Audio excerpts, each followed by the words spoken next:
Morning to all of you students. प्रिय छात्र छात्राओं, आज मैं आपको एक नई टॉपिक के साथ अपना लेक्चर शुरू करूंगा। बच्चों, मुझे विश्वास है कि आप लोग जो भी वीडियो आपको सेंड किए जा रहे हैं, यूट्यूब में अपलोड किए जा रहे हैं, निश्चित रूप से आप उससे लाभान्वित हो रहे होंगे। मेरी आपसे एक अपेक्षा, एक गुजारिश कि आप जो है वीडियो को अच्छे तरीके से देखें, फिर उसको जो है अप्लाई करें। किस तरीके से आप जो है वीडियो को देखने के पश्चात आप जो है अपने नोटबुक में किस प्रकार से डेरिवेशन, न्यूमेरिकल्स किए जाते हैं, उनका अभ्यास कीजिएगा। निश्चित रूप से आपको सफलता मिलेगी, यही आशा करते हैं। तो बच्चों, शुरू करते हैं। आज का जो टॉपिक है वो है पूर्ण आंतरिक परावर्तन, टोटल इंटरनल रिफ्लेक्शन। हमने परावर्तन पढ़ा। हमने परावर्तन की घटना में हमने कहा था कि किसी जो चिकना तल है, ठीक है, जैसे हमने उसमें क्या लिया था, मिरर लिया था। मिरर पे जो है एक साइड पे लेप होता है, ठीक है। तो जब प्रकाश किरण मिरर पे हमने इंसिडेंट करी तो प्रकाश, आपने देखा होगा कि प्रकाश किरण जो है, चूंकि जो मिरर है, मिरर के पीछे साइड पे लेप लगा रखा है, ठीक है, तो प्रकाश किरण टकरा करके वापस उसी मार्ग पे चली गई। इसी प्रकार से मैंने आपको ध्वनि का परावर्तन समझाया था, ठीक है, कि ध्वनि का किसी मार्ग में जाकर के टकरा करके पुनः वापस हो जाना, ठीक है, वो परावर्तन कहला रहा है। तो ये घटना हम पढ़ेंगे पूर्ण आंतरिक परावर्तन। पूर्ण आंतरिक परावर्तन में हम चित्र के माध्यम से समझने का प्रयास करेंगे, ठीक है। ये हमारे पास बच्चों एक दो माध्यम है। इसको हम बोलेंगे सघन माध्यम, जिसमें हमारा कांच इत्यादि ये है। इसको बोलेंगे डेंसर, एनडी, डेंसर मीडियम। एंड दूसरा हो जाएगा आपका विरल माध्यम, जिसको हम कहते हैं रेयर केस जो होते हैं, विरल, ठीक है। इसको हमने एनआर से दिखाया। अब हमने कहा कि पूर्ण आंतरिक परावर्तन को हम डिफाइन करेंगे कि जब प्रकाश किरण को सघन माध्यम से विरल माध्यम में।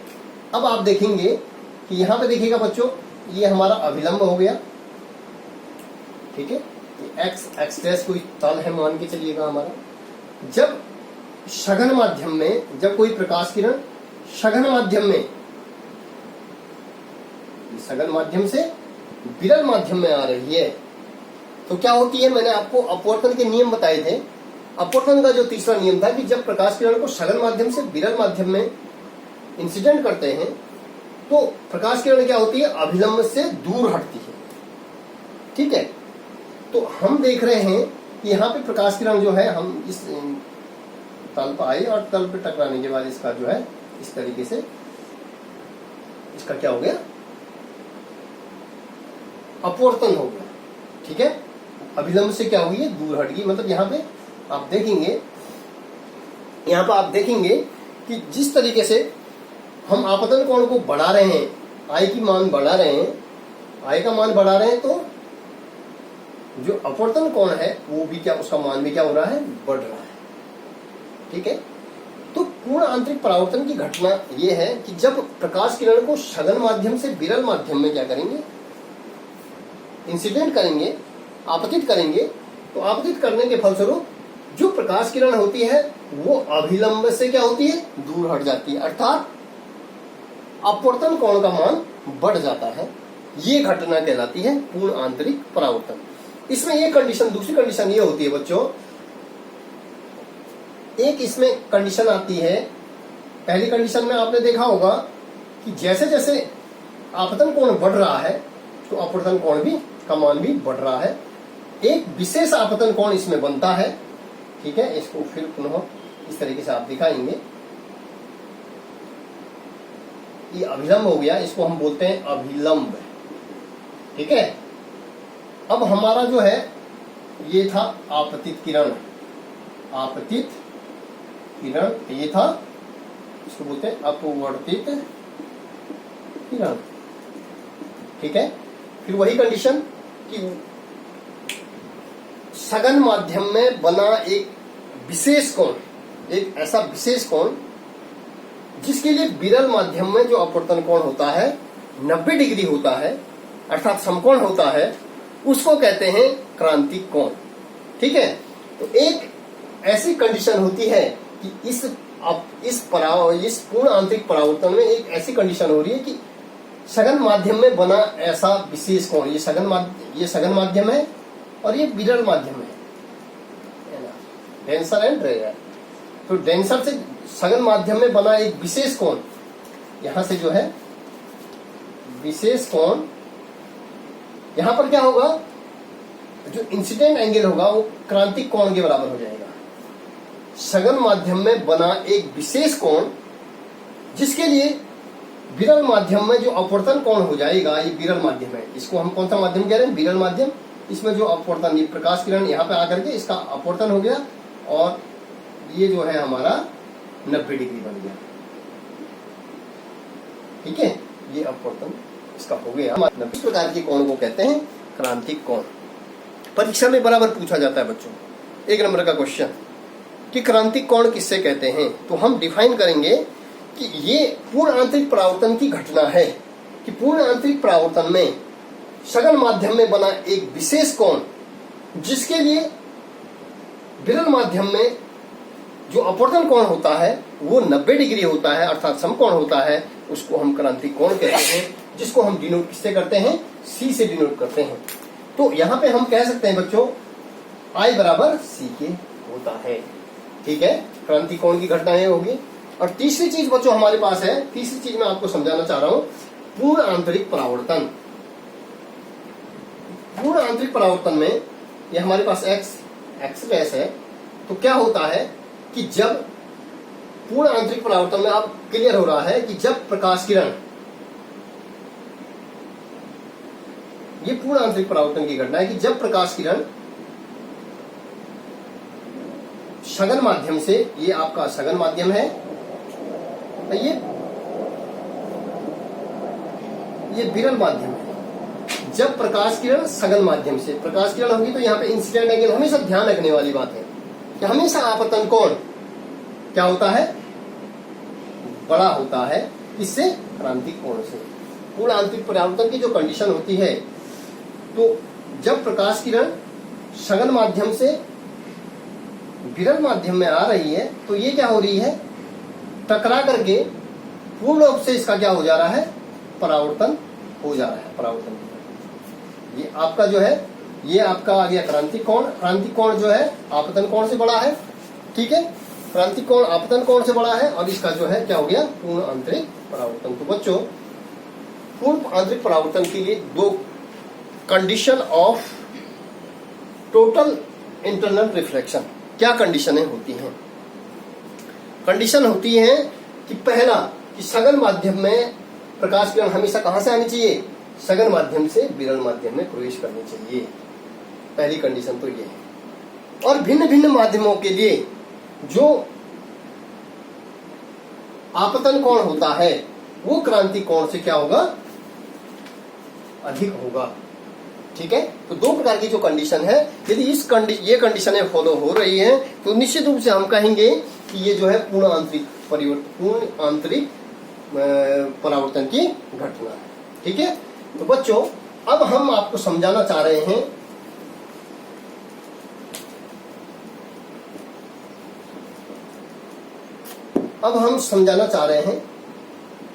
अपवर्तन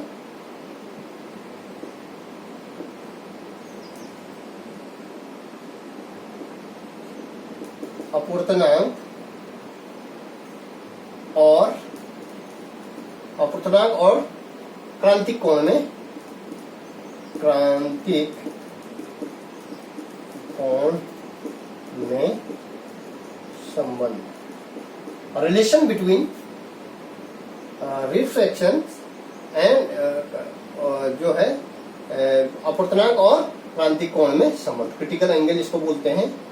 ठीक है, इसमें जो संबंध होता है, माना 2 माध्यम हमारे पास हैं, हमने कहा इस प्रकार से जो माध्यम है इसको हम कह रहे हैं सघन माध्यम ND, ये हो गया आपका सघन डेंसर और ये हो गया NR। जब प्रकाश किरण क्या हो रही है, सघन माध्यम से विरल माध्यम में आ रही है, तो यहाँ पर जो है इनका जो सघन माध्यम में अपवर्तनांक NR है, और जो है यहाँ पे क्या है आपका विरल माध्यम है, तो प्रकाश किरण आई और प्रकाश किरण जो है, प्रकाश किरण आपतित हुई और ये क्या होगी, अपवर्तित होगी। तो यहाँ पे आपतन कोण बढ़ रहा है तो अपवर्तन कोण भी बढ़ रहा है। तो इस कंडीशन में जो हमारा जो स्नेल का नियम कहता है अपवर्तन का, जो हमने दूसरा नियम पढ़ा था किसी एक रंग के प्रकाश के लिए, आपतन कोण की ज्या, अपवर्तन कोण की ज्या का मान क्या होता है, 90 डिग्री होता है। तो हमारा इस तरीके से हम कह सकते हैं साइन I बटे साइन R।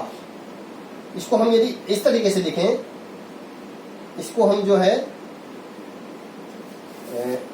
ये हो जाएगा हमारा NR बटे ND। ठीक है, यदि हमने D से इसको लिखा DNR, तो हम इस तरीके से इसको लिख सकते हैं। ठीक है,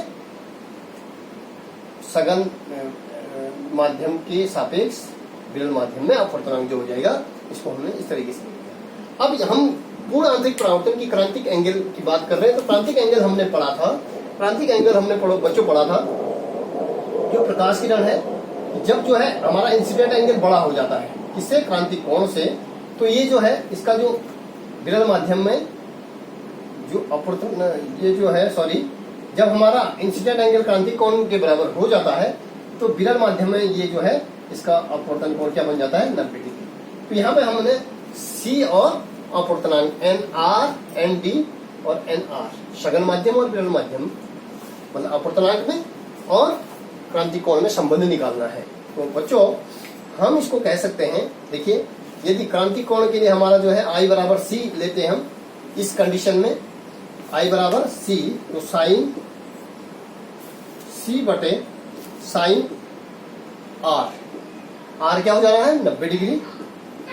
90 डिग्री इज इक्वल टू ये हो जाएगा हमारा NR बटे ND। ठीक है, तो साइन 90 का मान 1 हो गया, तो sine C is equal to, इसको हम लिख सकते हैं 1/DNR।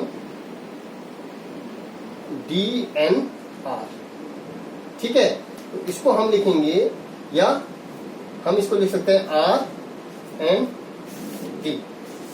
इस तरीके से हमने इसको लिख दिया, तो ये हो जाएगा, इसको हम चूंकि हम जानते हैं RND बराबर हो जाएगा क्या, ND बटे NR। ठीक है, इस तरीके से हम इसको लिख सकते हैं। तो NR हमारा ये लिखने का तरीका है। ठीक है, ये हो जाएगा, या हम इसको इस तरीके से लिख सकते हैं NR को ND। NR क्या है, NR क्या है, विरल माध्यम में अपवर्तनांक। ND क्या है, सघन माध्यम में अपवर्तनांक। तो बच्चों इस तरीके से हमारे पास जो संबंध निकल गया, क्रांतिक कोण में और अपवर्तनांक में, ये संबंध निकल गया। अब यदि हम बात करें कि भिन्न भिन्न माध्यमों में जो क्रांतिक कोण का मान होता है वो अलग अलग होता है। यदि हम माध्यम अलग अलग लेंगे तो अलग अलग माध्यमों में क्रांतिक कोण का मान क्या होता है, अलग अलग होता है। तो यदि हम इस तरीके से देखते हैं बच्चों, यदि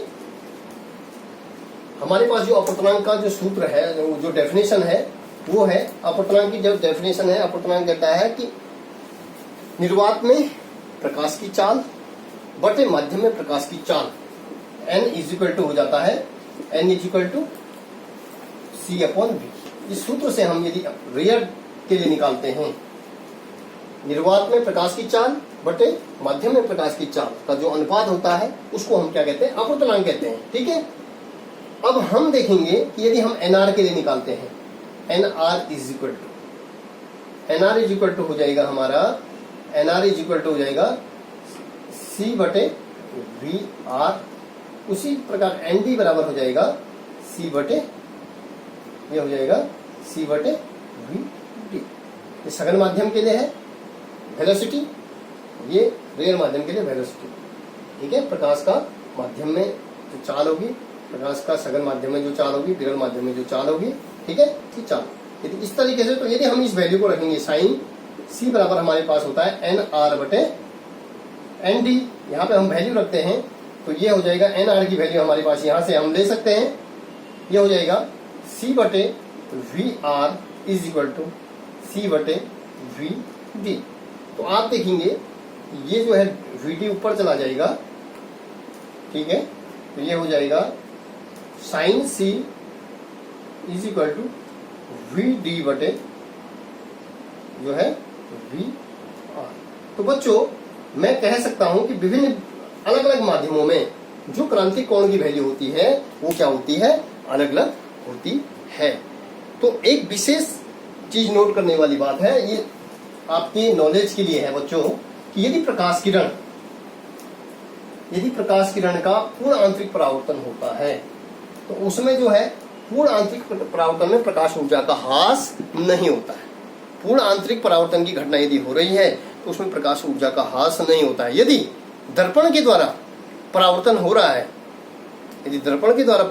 रहा है, तो उस कंडीशन में प्रकाश ऊर्जा का कुछ अंश क्या हो जाता है, का ह्रास हो जाता है, क्षय हो जाता है। क्योंकि पूर्ण आंतरिक परावर्तन जो परावर्तन की घटना होती है, परावर्तन में जो परावर्तन का पृष्ठ पर वो क्या प्रकाश ऊर्जा क्या हो जाती है, अवशोषित हो जाती है। तो ये ध्यान देने वाली बात है। यदि जनरल क्वेश्चन आता है कि क्या पूर्ण आंतरिक परावर्तन में प्रकाश ऊर्जा का ह्रास होता है, तो आपका आंसर होगा नहीं।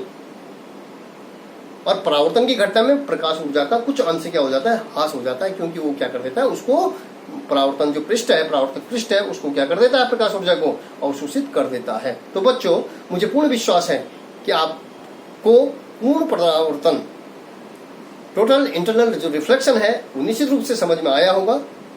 और अगले वीडियो के लिए फिर मुलाकात होती है। Good bye.